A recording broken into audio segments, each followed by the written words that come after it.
pakinggan ninyo. Meron akong kwento. Halina't pakinggan ninyo ako. Muling idinaos ang taunang trick or treat sa ABS-CBN Newsroom. Naglibot ang mga sikiting na cute ng mga ito'y mga anak po ng mga empleyado para sa kanilang Halloween party. Ang mga eksena ng pangangaluluwa sa mga kwento ni Mark Logan. Bumukambangkay. Minsan sa isang taon, nagkakaroon ng bonding aming mga chikiting.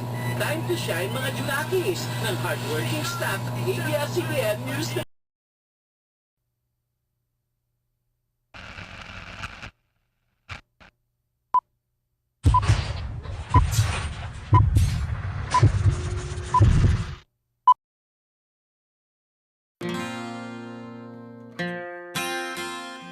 Batid namin na hindi madali ang pera.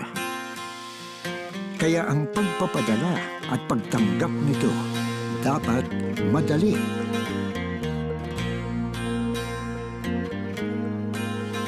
Yan ang pangako namin sa LBC Remit Express.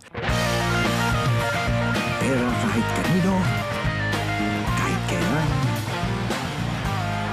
kahit saan.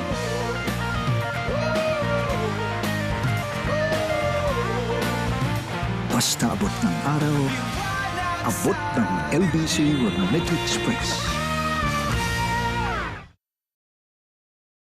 Natapos na pong bumoto si Senador Loren Legarda sa Mag-aba Elementary School sa Pandan Antique. Tumatakbo po siya ngayon bilang kongresista. At live doon, may report si Jennifer Garcia. Jennifer?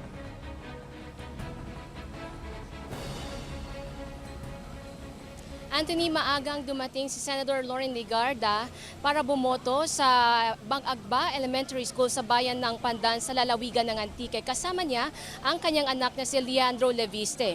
Pumila ito kasama ng iba pang mga botante pero may ilan na nag-alok sa kanya na mauna sa pila pero minabuti nitong maghintay. 7:15 kaninang umaga nang makaboto si Legarda na tumatakbong kongresista at kalaban nito ang dating representative ng lalawigan na si Ezekiel Javier.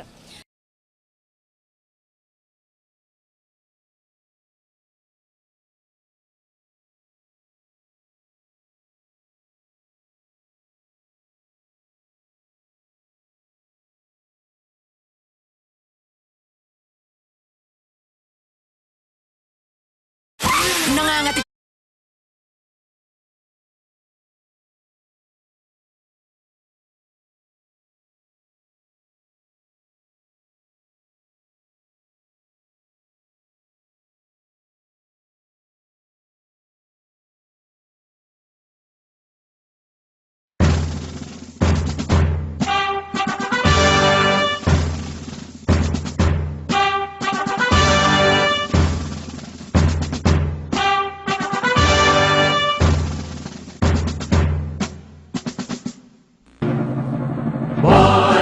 Magiliw, temas ng silanganan, alam ng puso, sa titik mo'y buhay. Lupang hinirang, duyan ka ng magiliw.